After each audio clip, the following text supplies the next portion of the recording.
નમસ્કાર ઉમેદવાર મિત્રો.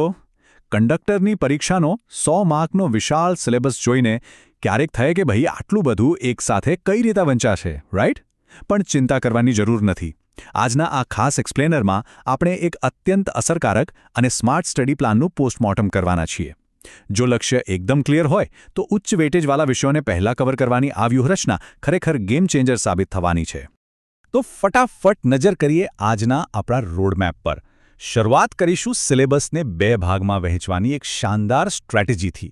ત્યારબાદ જીએસઆરટીસી નિગમની પાયાની માહિતી, અલગ અલગ બસ વિભાગો, ટિકિટના નિયમો અને છેલ્લે કમ્પ્યુટર માસ્ટરી જેવા રોકડા માર્ક્સ અપાવતા મુદ્દાઓ પર આવીશું. ચાલો શરૂ કરીએ. વિભાગ 1, 50 માર્કની શાનદાર વ્યૂહરચના. આ એ જ જગ્યા છે જ્યાંથી આપણે સિલેબસનું ભારણ અડધું કરી શકીએ છીએ. જુઓ, મોટાભાગના લોકો બધું જ એકસાથે વાંચવા દોડે છે. પણ ખરો સ્માર્ટ વર્કર કોને કહેવાય? જે આ ગણિત સમજે. 100માંથી 50 માર્ક્સ તો ફક્ત 2 જ સેક્શનમાં છુપાયેલા છે. 30 માર્ક્સ સીધા જ જીએસઆરટીસી નિગમની ફરજો અને સુરક્ષાના છે અને બીજા 20 માર્ક્સ કમ્પ્યુટરના છે. મતલબ કે જો આ 2 વિષયો પહેલાં પાક્કા કરી લીધા તો 50 માર્ક્સ તો આમ જ ખિસ્સામાં આવી જશે. તો હવે બીજા વિભાગ પર આવીએ, જીએસઆરટીસી બેઝિક્સ. આ 30 માર્કના સેક્શનમાં નિગમનો કાયદાકીય ઇતિહાસ જાણવો જ પડે. આખી સંસ્થા કઈ રીતે બની તેનો ઇતિહાસ બહુ રસપ્રદ છે. છેક 1950માં રાષ્ટ્રીય લેવલે રોડ ટ્રાન્સપોર્ટ કોર્પોરેશન એક્ટ પસાર થયો. પછી એના આધારે 1 મે 1960ના રોજ આપણે ત્યાં જીએસઆરટીસીની સ્થાપના થઈ. પણ અહીં એક ટ્વિસ્ટ છે. ગુજરાત રાજ્યનો પોતાનો કાયદો 1 જુલાઈ 1971ના રોજ અમલમાં આવ્યો. એક્ઝામમાં આ 1971 વાળી તારીખ બહુ કન્ફ્યુઝ કરે છે, એટલે આને ખાસ નોંધી લેજો. સ્ટીરિંગ માઇલ્સ વિથ સ્માઇલ્સ આ માત્ર કોઈ ટેગલાઇન નથી હો. આ જીએસઆરટીસીનો સત્તાવાર મોટો છે. પરીક્ષકોના સવાલ પૂછવો બહુ ગમે છે, એટલે આ તો મગજમાં બરાબર ફિટ જ કરી લેવાનું. હવે આ ગ્રોથ જુઓ. 1960માં જ્યારે શરૂઆત થઈ ત્યારે માત્ર 7 વિભાગો અને 76 ડેપોઝ હતા. પણ આજે 16 વિભાગો અને 125 ડેપોઝ છે. એ જ રીતે 1767 બસોથી શરૂ થયેલી સફર આજે 8322 બસોના કાફલા સુધી પહોંચી ગઈ છે. આ આંકડાઓની સરખામણી યાદ રાખવી બહુ જ ફાયદાકારક રહેશે.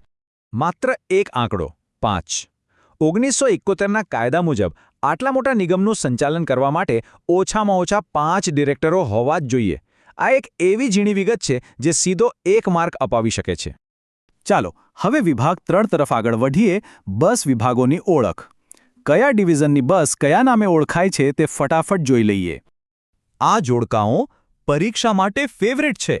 અમદાવાદની બસ હોય તો આશ્રમ, અમરેલી સાઈડની હોય તો ગીર, વડોદરાની બસ ત્યાંની લોકલ નદી પરથી વિશ્વામિત્રી અને ભાવનગરની બસ શેત્રુંજય તરીકે ઓળખાય છે. બસ શહેરને તેની પ્રખ્યાત જગ્યા સાથે જોડી દો એટલે કામ પૂરું. એ જ રીતે બીજા 4 અગત્યના નામો જોઈએ. ભુજ માટે કચ્છ, ભરૂચ માટે નર્મદા, મહેસાણા માટે પ્રખ્યાત મોઢેરા અને સુરત માટે સૂર્યનગરી. આ નામો તો જાણે રોકડા માર્ક્સ છે. ઈચ્છો તો આનો સ્ક્રીનશોટ પાડીને સેવ કરી લેજો. વિભાગ 4, ટિકિટિંગના નિયમો. કંડક્ટર તરીકેની ડ્યુટીનો આ સૌથી અગત્યનો ભાગ છે, એટલે એમાંથી સવાલો તો આવવાના જ. 60 આ નંબર બહુ જ અગત્યનો છે. જીએસઆરટીસી પ્લેટફોર્મ પર જો કોઈએ એડવાન્સમાં ટિકિટ બુક કરાવી હોય તો એ મહત્તમ 60 દિવસ પહેલાં કરાવી શકે છે. હવે ડિસ્કાઉન્ટ અને લિમિટ્સની વાત કરીએ. ઓનલાઈન એક યુઝર એકસાથે વધુમાં વધુ 6 ટિકિટ જ બુક કરી શકે. જો સ્ટાન્ડર્ડ બુકિંગ કરો તો 1% ડિસ્કાઉન્ટ, પણ જો 4 કે તેથી વધુ મુસાફરોનું ગ્રુપ હોય તો સીધું 5% ડિસ્કાઉન્ટ મળે. અને સૌથી રસપ્રદ વાત તો એ છે કે જો 50 કે તેથી વધારે લોકોનું મોટું ગ્રુપ હોય તો નિગમ તમને તમારી અનુકૂળતા મુજબની જગ્યાથી બસ ઉપાડવાની ફેસિલિટી પણ આપે છે. ટિકિટ કેન્સલ કરાવવાના નિયમોમાં લોજિક બહુ સિમ્પલ છે. જેટલા વહેલા કેન્સલ કરો તેટલો દંડ ઓછો. જો બસ ઉપાડવાના 1 દિવસ પહેલાં કેન્સલ થાય તો મૂળ ભાડાના 25% કપાય. 2 થી 5 દિવસ પહેલાં કરો તો 20% અને 6 થી 40 દિવસ પહેલાં કરો તો માત્ર 15% પેનલ્ટી લાગે. આ ટકાવારીમાં ગોટાળો ન થાય એનું ખાસ ધ્યાન રાખવું.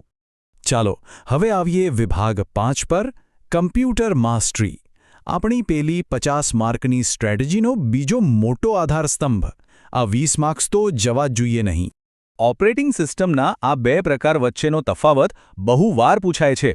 CLI એટલે જૂના જમાનાની સિસ્ટમ જેમાં કામ કરવા માટે આખા કમાન્ડ્સ ટાઈપ કરવા પડતા, ઉદાહરણ તરીકે DOS.